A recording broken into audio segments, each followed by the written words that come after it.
ഇതാണ് നമ്മുടെ സ്വപ്നഭൂമി. പച്ചവിരിച്ച അതിസുന്ദരിയായ ഗ്രാമം, നല്ലവരായ ഗ്രാമവാസികൾ, അതിസുന്ദരമായ ഒരു സൂര്യോദയം.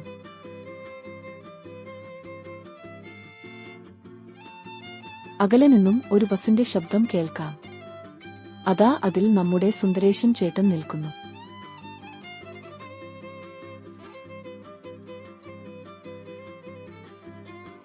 പെട്ടെന്ന് ഒരു ശബ്ദം കേട്ട് തിരിഞ്ഞു നോക്കിയ ഡ്രൈവർ കാണുന്നത് ഓടുന്ന ബസിൽ നിന്നും ചാടി ഇറങ്ങിയ സുന്ദരേശൻ ചേട്ടനെയാണ്.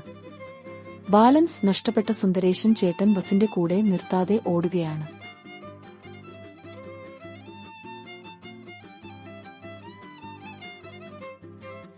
അയ്യോ!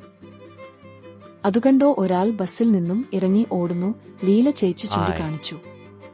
അപ്പോഴേക്കും നിയന്ത്രണം നഷ്ടപ്പെട്ട സുന്ദരേശൻ ചേട്ടൻ വഴിയരികിലെ കനാലിൽ വീണിരുന്നു. അയ്യോ!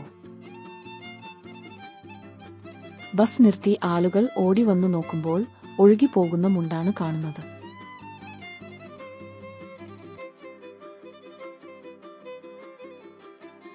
ഒഴുകിപ്പോകുന്ന തന്റെ മുണ്ടിനെ നോക്കി ഒരു ചമ്മലോടെ സുന്ദരേശൻ ചേട്ടൻ പെട്ടെന്ന് വെള്ളത്തിലേക്ക് മുങ്ങി.